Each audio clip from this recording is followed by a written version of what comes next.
Hello friends, आप देख रहे हैं टेक्निकल सागर यूट्यूब चैनल और आज हम एक नए सॉफ्टवेयर की बात करेंगे। SQLi डंपर इसको बोलते हैं और बेसिकली इसका जो कनेक्शन है वो हैकिंग से है, पेनिट्रेशन टेस्टिंग और वाइट हैट हैकिंग से है। ये सॉफ्टवेयर वेबसाइट्स को हैक करने के लिए काम में लाया जाता है। तो इसमें ये क्या करता है कि इंटरनेट पर ये ऐसी वेबसाइट्स को सर्च करता है जिनकी सिक्योरिटी कमज़ोर है, जो एक्सप्लॉइट की जा सकती हैं, जिनका डेटाबेस हैक किया जा सकता है। तो ये सॉफ्टवेयर क्या करता है कि जितनी भी कमज़ोर वेबसाइट है उनको सर्च करता है, फिर उनको फ़िल्टर कर करके लास्ट में आपको कुछ ऐसी वेबसाइट्स प्रोवाइड करता है जो इजीली हैक हो सकती हैं। अब मैं बिल्कुल भी इंडोर्स नहीं करता कि आप किसी की प्रॉपर्टी को या किसी की वेबसाइट को हैक करें, लेकिन आप अगर हैक करना ही चाहते हैं तो आप पहले उस इंसान से या उस कंपनी से जिसकी वेबसाइट आप हैक करने वाले हैं उससे परमिशन ले लें। विदाउट परमिशन अगर आप किसी की वेबसाइट या प्रॉपर्टी को हैक करते हैं तो ये एक क्राइम है और मैं ऐसी चीज़ों को बिल्कुल भी इंडोर्स नहीं करता हूँ। आपकी ज़िम्मेदारी होगी आप इसको कैसे यूज़ करते हैं। ये वीडियो सिर्फ एजुकेशनल पर्पस के लिए है। तो आपको पहले कुछ चीज़ें समझनी पड़ेंगी कि हैकिंग करने से पहले आपको कुछ बातें पता होनी चाहिए। सबसे पहली बात ये कि हम हैक करते वक्त या वाइट हैट हैकिंग भी करते वक्त या ब्लैक हैट जैसी भी हैकिंग आप कर रहे हैं, मैं नहीं जानता आप क्या कर रहे हैं, ये आपके ऊपर डिपेंड करता है। हम अपनी आइडेंटिफिकेशन छुपाते हैं, हम अपनी आईपी को हाइड करते हैं। तो बहुत ही मतलब बिगिनर्स का जो तरीका होता है आईपी हाइड करने का वो वीपीएन से होता है। वीपीएन मतलब वर्चुअल प्राइवेट नेटवर्क। ये एक टनल बना देती है आपकी और आपके सर्विस प्रोवाइडर में, मतलब आपकी आईडी चेंज कर देती है, आपकी आईपी चेंज कर देती है। तो सबसे पहले आपको वीपीएन से कनेक्ट होना पड़ता है। जैसे आप देख सकते हैं कि मैं यहाँ पर कनेक्टेड हूँ वीपीएन से और वो कनाडा की आईपी मुझे असाइन कर रखी है। मैं इस वक्त इंडिया में हूँ लेकिन मेरी आईपी कनाडा की है। तो सबसे पहले हम एनोनिमस हो गए। ये सिर्फ बेसिक है एनोनिमस होने का, बिल्कुल फुल प्रूफ नहीं है ये। ऐसा नहीं कि इससे आपको पकड़ा नहीं जा सकता या कोई डिटेक्ट नहीं कर सकता, बिल्कुल कर सकता है, लेकिन ये एक बिगिनर्स का स्टेप है। उसके बाद हमें एक सॉफ्टवेयर चाहिए SQLi डंपर। जैसे आप देख रहे हैं फोल्डर में मेरे पास SQLi डंपर है, तो हम इसको ओपन करेंगे। मैं आपको हैक करके बताऊंगा नहीं, मैं सिर्फ आपको बताऊंगा ये कैसे काम करता है, कैसे कर सकते हैं आप इसमें काम। मैं किसी की वेबसाइट को हैक अभी नहीं करने वाला हूं, क्योंकि मैंने किसी से भी वेबसाइट हैक करने की परमिशन नहीं ली है। और ये वीडियो सिर्फ आपको ये बताने के लिए है कि कैसे आप वेबसाइट्स में लूप होल्स ढूंढ सकते हैं और इससे भी आप अपना करियर बना सकते हैं। आप लोगों की वेबसाइट में सिक्योरिटी वीकनेसेस ढूंढ सकते हैं, फिर उन वेबसाइट ओनर को आप इन्फॉर्म कर सकते हैं कि सर आपकी वेबसाइट में ये कमज़ोरी है और ऐसे ऐसे आपकी वेबसाइट हैक हो सकती है। क्या आप चाहते हैं कि मैं आपकी वेबसाइट को सिक्योर करूं? तो आप सिर्फ यही बताने का कि आपकी वेबसाइट के सिक्योरिटी कमज़ोर है पैसे कमा सकते हैं। अगर इंसान को आप बोलेंगे सर आपकी वेबसाइट में ये कमी है, तो वो खुश होगा कि चलो किसी ने मुझे मेरी कमी बताई, तो वो खुश होकर आपको कुछ पैसे भी दे सकता है। इस ज़रिए से आप पैसे भी कमा सकते हैं। तो देखिए मैंने SQLi डंपर ओपन किया और ये कुछ ऐसा आया। उसको हम फिर लॉगिन करेंगे। सिंपली लॉगिन क्लिक कर दें। यूज़र नेम और आईडी आपको नहीं पूछेगा, बेसिकली नहीं पूछता है, ये चालू हो जाता है। तो सबसे पहले हमने VPN इंस्टॉल किया। VPN बहुत ही स्ट्रेट फॉरवर्ड है, सॉफ्टवेयर्स मिलते हैं VPN के, आप नेट से फ्री डाउनलोड कर सकते हैं। उसको इंस्टॉल करने के बाद आप अपने VPN से अपना आईडी बना के वहाँ पर VPN से कनेक्ट कर सकते हैं। तो VPN कनेक्ट हो गया। अभी हमने SQLi डंपर खोल लिया। अब ये खुल गया देखिए। तो यहाँ पर कितने सारे ऑप्शंस हैं, online scanner, URL analyser, data dumper, file dumper, tools and settings. हम बारी बारी करके धीरे धीरे हर एक चीज़ को समझेंगे और फिर उसके बाद हम प्रैक्टिकल करेंगे।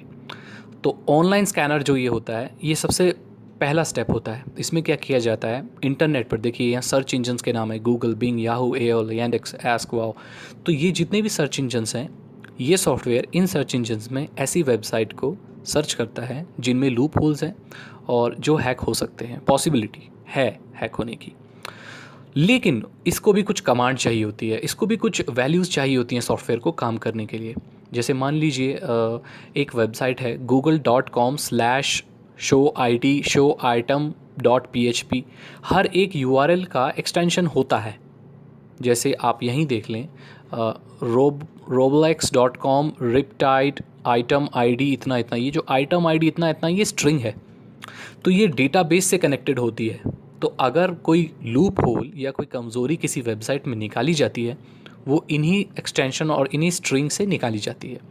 तो हम इस सॉफ्टवेयर को ऐसी स्ट्रिंग प्रोवाइड करते हैं जो वो सर्च करे और वही स्ट्रिंग वो अलग अलग वेबसाइट्स में ढूंढे, क्योंकि इंटरनेट पर बहुत सारी वेबसाइट हैं और अगर सारी वेबसाइट को ये सॉफ्टवेयर स्कैन करने लगा तो बहुत मुश्किल होगी, बहुत टाइम लगेगा। कितनी लाखों वेबसाइट है दुनिया में, तो उसको थोड़ा नैरो करने के लिए, थोड़ा फ़िल्टर करने के लिए हम इसको कुछ स्ट्रिंग प्रोवाइड करते हैं।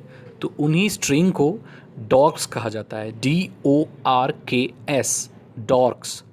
ये आपको इंटरनेट पे अवेलेबल मिलेंगे, और नहीं तो आप, ये रहे मेरे पास है, मैं इसको डिस्क्रिप्शन में डाल दूंगा, आप डाउनलोड कर सकते हैं। तो ये देखिए डॉर्क है मेरे पास कितने सारे। अब हम इनमें से कुछ डॉर्क्स को लेंगे और इस सॉफ्टवेयर को प्रोवाइड करेंगे। अब हम स्कैनिंग स्टार्ट कर सकते हैं। हमने स्कैनिंग स्टार्ट कर दी। अब ये सॉफ्टवेयर स्कैन करेगा, इंटरनेट पर ऐसे यूआरएल देखेगा जिनकी स्ट्रिंग कुछ ऐसी है, जैसे about.php, कार्ट आईडी, ये एक शॉपिंग साइट की डॉर्क हो सकती है स्ट्रिंग। तो ये अकाउंट इन्फो, ये किसी पर्सनल वेबसाइट की हो सकती है। ऐसे अलग अलग। ऐड टू कार्ट, देखिए ये स्ट्रिंग है ऐड टू कार्ट, मतलब कार्ट में डालने के लिए। कार्ट में कहाँ डालते हैं? ऑनलाइन शॉपिंग में, राइट। तो ये डॉर्क ऑनलाइन शॉपिंग का है। उसके बाद ये तो यूआरएल क्यू हो गया, यहाँ पर हम डॉक्स डालते हैं, स्कैन करते हैं, सिंपल है, वेबसाइट को सर्च करता है। उसके बाद होता है एक्सप्लॉयटेबल्स। एक्सप्लॉयटेबल्स मतलब ऐसी वेबसाइट की लिस्ट यहाँ पर आ जाएगी जो पॉसिबली हैक की जा सकती हैं, राइट। उसके बाद नेक्स्ट सेशन आता है इंजेक्टेबल्स। यहाँ पर कुछ ऐसी वेबसाइट्स की लिस्ट आएगी जिनमें एसक्यूएल इंजेक्शन किया जा सकता है, पेनिट्रेशन टेस्टिंग की जा सकती है। तो इसी चीज़ को हमें देखना है, यही जो चीज़ें आएंगी वही हैक हो सकती हैं। और फिर आता है नॉन इंजेक्टेबल, ऐसी वेबसाइट्स जिनकी सिक्योरिटी काफ़ी स्ट्रॉन्ग है और आप एसक्यूएल इंजेक्शन से, जो ट्रिक ये एसक्यूएल आइटम पर यूज़ कर सकता है, उससे आप उस वेबसाइट को हैक नहीं कर सकते, क्योंकि वो नॉन इंजेक्टेबल्स हैं। तो पहला यूआरएल डालते हैं, डॉक्स डालते हैं, सर्च करता है इंटरनेट पे, ये इन सर्च इंजन्स में, याहू बिंग में, फिर ऐसी वेबसाइट्स का पता लगाता है जो एक्सप्लॉइट की जा सकती हैं। उसके बाद उनमें से भी फिर नैरो होती है, रिजल्ट्स नैरो एकदम और डिफाइन होते हैं, फिल्टर होते हैं, फिर वो इंजेक्टेबल्स में आती है। इंजेक्टेबल्स में वो वेबसाइट्स आती हैं जो हैक हो सकती हैं, जिनकी पॉसिबिलिटीज़ है कि एसक्यूएल इंजेक्शन से वो वेबसाइट्स हैक हो सकती हैं। उसके बाद नॉन इंजेक्टेबल, जो वेबसाइट हैक नहीं हो सकती। और लास्ट में होता है ट्रैश कलेक्टर, मतलब जितने भी यूआरएल स्कैन हुए हैं उनके जो यूआरएल रिजल्ट हैं, जो एक्सप्लॉयटेबल्स नहीं हैं या इंजेक्टेबल्स नहीं हैं, जो बच गया कचरा, वो यहाँ पर इकट्ठा होता है। तो देखिए क्यू में 434 यूआरएल्स हैं, बिंग में 136, देखिए लोड हो रहे हैं, स्कैन हो रहे हैं। इसमें स्कैन होने में काफ़ी वक्त लगता है, तो मैं इस वीडियो को पॉज कर दूंगा और नेक्स्ट वीडियो बनाऊंगा और इसको इसके साथ अटैच कर दूंगा ताकि आपका टाइम बचे।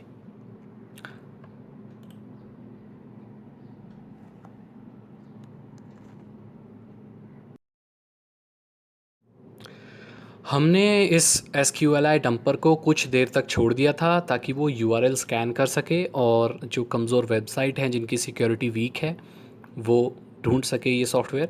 तो उसमें हमें देखिए 147 यूआरएल्स को इसने स्कैन किया है। इसमें से इंजेक्टेबल 3 है, मतलब 3 ऐसी वेबसाइट्स हमें मिली हैं जो पॉसिबली हैक हो सकती हैं। तो किस मेथड से इसने चेक किया, इस सॉफ्टवेयर ने किस मेथड से चेक किया कि ये जो साइट्स हैं ये हैक हो सकती हैं, इनमें क्या कमियां हैं? तो देखिए यहाँ पर लिखा हुआ है, हम इंजेक्टेबल्स में जब जाएंगे तो ये 3 वेबसाइट हमें मिल गई जो हैक हो सकती हैं। इनका मेथड है माइस्क्यूएल एरर, मतलब इनके डेटाबेस में कुछ एरर है जिनकी वजह से ये हैक हो सकती हैं। अब मान लीजिए हमें इस वेबसाइट को हैक करना है, इसका नाम है profabrics.co.uk, शॉप /show ऐसे कुछ ये वेबसाइट है। ये ज़रूर कुछ कपड़े की वेबसाइट है, प्रो फैब्रिक्स नाम है। और यहाँ जिस कंट्री का है ये वहाँ देखिए उसका फ्लैग है। तो इसे हैक करने के लिए हम राइट क्लिक करेंगे और गो टू डंपर। आपको पता होगा कि कोई भी वेबसाइट जो होती है उसमें एक डेटाबेस होता है जहाँ पर उसके credentials, user name, password, detail सब सेव होती हैं। मतलब उस वेबसाइट का जो एडमिनिस्ट्रेशन होगा, जो मालिक होगा, उसके कुछ यूज़र नेम और आईडी होंगे जिससे वो लॉगिन करके अपनी वेबसाइट में फेरबदल कर सकता है। वो यूज़र नेम और पासवर्ड भी तो वेबसाइट में ही स्टोर होता है। तो वो जो पासवर्ड और यूज़र नेम होता है वो डेटाबेस में सेव होता है। और जैसा कि आप देख रहे हैं कि इस वेबसाइट की हमने कमी पता कर ली है। हमने इसको SQL इंजेक्शन से पता कर लिया है कि इसमें कमज़ोरी है और इसको हैक किया जा सकता है। तो हम अब एक स्टेप दूर हैं इसको हैक करने के। इसको हैक करने के लिए हमें क्या करना होगा, ये बटन दबाना होगा, गेट डेटाबेसेस। तो इस वेबसाइट के जितने भी डेटाबेस हैं वो सारे इधर लोड हो जाएंगे। उसके बाद आप उन्हें अपने डेस्कटॉप पे सेव कर सकते हैं और पढ़ सकते हैं। उसमें आपको यूज़र नेम और पासवर्ड मिल जाएगा। उसके बाद आपको करना ये होगा कि वेबसाइट पे जाइए और यूज़र नेम और पासवर्ड एडमिनिस्ट्रेशन का डालिए और लॉगिन कर लीजिए। आप बिल्कुल ऐसे ही लॉगिन कर पाएंगे जैसे कि आप उस वेबसाइट के मालिक हों। तो आई होप आपको पता चल गया होगा कि वेबसाइट्स कैसे हैक होती हैं। ये वाइट हैट हैकिंग है क्योंकि इसमें हम परमिशन ले रहे हैं। और ध्यान दें, मैंने यहाँ पर किसी की वेबसाइट हैक नहीं की है, बस मैंने ये चेक किया है कि इस वेबसाइट में कमी है। हमने इसकी प्रॉपर्टी को बिल्कुल हाथ नहीं लगाया, हमने इसकी साइट को नहीं चुराया, ना ही नुकसान पहुंचाया। हम इस स्टेप के बाद तभी जा सकते हैं जब हम इस वेबसाइट के ओनर से रिटन परमिशन लें। अगर हम बिना रिटन परमिशन लिए इससे आगे बढ़ते हैं तो वो क्राइम होगा। आई होप आपको इन्फॉर्मेशन मिल गई होगी। अगर आपके कोई क्वेश्चंस हैं SQLi डंपर से रिलेटेड या website hacking, white hat hacking, penetration testing के ऊपर कोई क्वेश्चंस हैं तो आप मुझे कमेंट में पूछ सकते हैं। मेरे चैनल को सब्सक्राइब करें ताकि ऐसी वीडियोज़ आपको आगे भी मिलते रहें। Thank you so much. मिलते हैं अगली वीडियो में। Good bye.